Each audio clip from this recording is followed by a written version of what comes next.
There are quite a few questions from the audience, and I like to call the first for Dirk.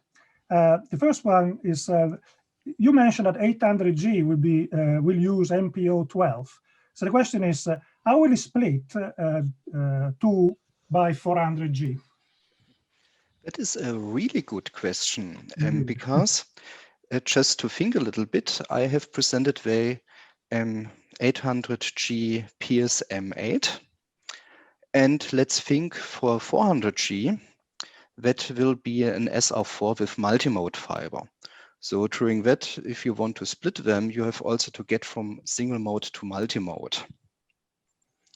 And this can be something is of course possible, but might require also an optics in between to switch between the single and the multimode. Mm-hmm. Yeah, that's very good. There is also a question for David, and that is, what is the plan for the STAT connector? Do you have any timeline for it? Yes, we do. Of course, I can only speak for Yamaichi in that case, but other connector manufacturers are working on it as well, as there is an MSA activity. Yeah, so we expect to provide the promotion material to the market in Q1 21. This is our timeline. Mm-hmm. This for QSFP DD 56G and for OSFP 112G. Thank you for that question. Thank you very much. There's another question for Dirk. Why do you think that 8 by 100G is actually better than 16 by 50G? Maybe let's first focus on the electrical interface. If we think the only form factor we have providing 16 electrical lane will be the CFP8, but the market has a more tendency to get to the smaller form factors like QSFP. So on the electrical interface, it will focus more on the 8 electrical lanes. On the optical, it's just the point for every lane I provide. I, of course, also need the optics inside and also the electrical components. Mm-hmm. To get from 4 to 8 is, of course, one, but to get to 16 will, for example, need 8 additional PDs, maybe 2 additional TIAs. And that can also get a problem, I think, regarding power consumption, also to fit into the small form factors. And also, I think there are already some experience for 100G per lane, as 400G FR4 transceivers are already available, for example. So there are options to get to the 100G in optical. Okay. I have a question for David, actually, and that is a bit of a different, it's maybe not a technical one. Now, I understand that you have a particularly strong turnover, especially in Europe, on the industry and automotive sector. So do you see the business of data networking semiconductor growing on your side in respect, or even leveraging the sector you're very strong on? You're strong also on data networking and instrumentation, but I reckon that probably about 55–60% seems to be on that stage. Do you see synergy? Do you see on something going on from the automotive and industry sector leveraging the two markets? So thank you for this question, Pier Paolo. Yamaichi is strong. Yamaichi Germany is particularly strong for industry and automotive, yeah, as given by our home market. Yeah. The synergies, though, with data networking are not so strong yet. We can see that new standards for Ethernet are used now in the coming generation for cars. But I cannot say that we have a clear synergy here. Mm-hmm. Between those markets, between data networking, which is mainly data centers and telecommunication, and the others you just mentioned. Yeah, but for us, of course, we can see it is a good leg. Yeah, we have several legs, and data networking is a strong leg, and we can see that the market in those difficult times is still growing, which is very welcome for us. Yeah, thank you. There's another question for you from the floor, David. But before we do that, I'd like to ask another question to Dirk. And that is, I mean, your presentation was excellent, especially because you cover all the various variants of MSA and so forth.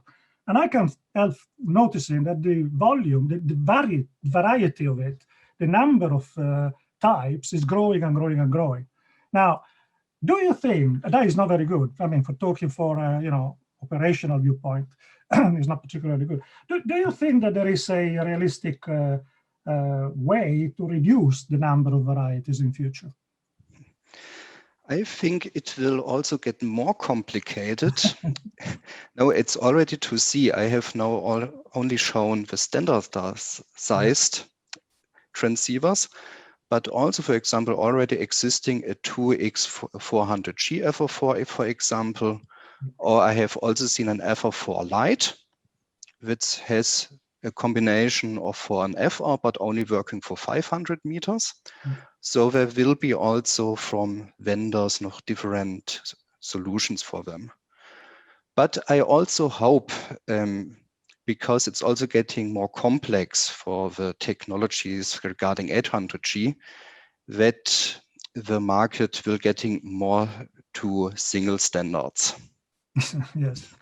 Okay, there is a question for David, and that is for the audience, and that is, what is the max current capacity of QSFP-DD, CFP2, and other connectors? Thank you for this question. I can understand the motivation of this question. We can see that the pluggable modules always need more and more transmit power, and therefore the need for current capacity per pin goes up. We have MSAs who define those current capacities. However, what we see from the needs, or let's say the requirements from our customers, is that those current capacities that are defined in the MSA are usually not high enough for the latest applications they want to run. So we were forced, Yamaichi was forced to take a pioneer role and significantly increase the current capacity here. And what I can say is that we outperform the current capacities given by the MSAs by factor 1.5 or even by factor 2. But of course, if you have a specific request, then send us your RFI. Yeah. Thank you very much for this question. Yeah, that makes a lot of sense. Now, I have another question, and I think maybe another one, but I don't know whether we do it with time. This is mainly for Dirk, but actually I think both of you could answer. And the question is again on the complexity and the variety, but mostly the complexity in this case of the plug-in functions, because these devices are becoming complex, as you said, and they're almost becoming systems. So do you understand that is kind of covering quite well quite a few aspects, but I wonder whether there is the need for having a different management interface or defining somehow the interface for managing all the functions in this block, because I reckon that, and there were indeed some system vendor actually asking in previous presentation, the need for actually going for a bit more bandwidth and a bit more powerful management interface for basically the controlling what the becoming subsystem effectively more than just pluggable. What's your view on that? Do you think that the standard should focus a little bit more, or the current management interfaces for these devices is okay? I think at the moment we already try to stay quite similar, not to make it too complex. Yeah. And I would also say we should look that it's not getting too complex about that. But of course, transceivers are getting more complex. Indeed. So it might be necessary to do that. Yeah. And what's your take from, effectively an assembly of a board on that side? Of course, for the connectors, maybe is a bit less of a problem, but the number of functions that are actually getting on the board will grow as well, and the optical function. And I'm talking about, FEC measurement and things like this. Eventually, they will have to become, controllable and managed. So what is the view from the connectivity viewpoint on the boards? Should I go first? Yeah. Okay. So from our point of view, the less pins necessary, the better. Yeah.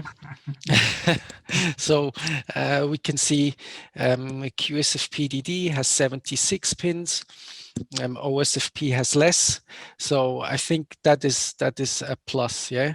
Also, if we look at, for example, SFP-DD compared with DSFP, we can also see the soldering complexity for DSFP is lower.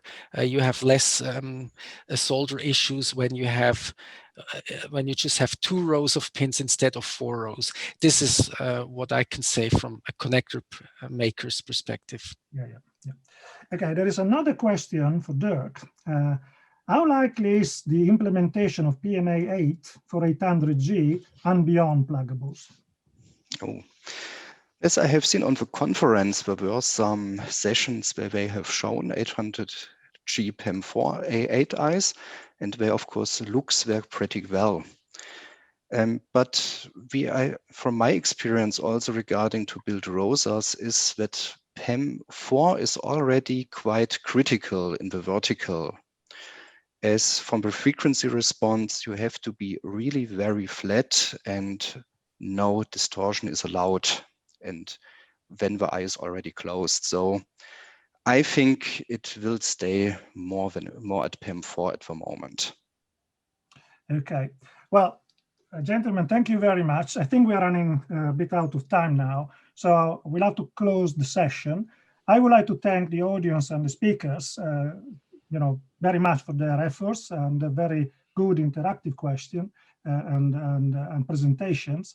And I wish you all, to stay in good health, to actually enjoy further the remaining part of ECOC. I would say COVID branded ECOC version for this year. And of course, again, I thank you very much. Take care. Bye-bye.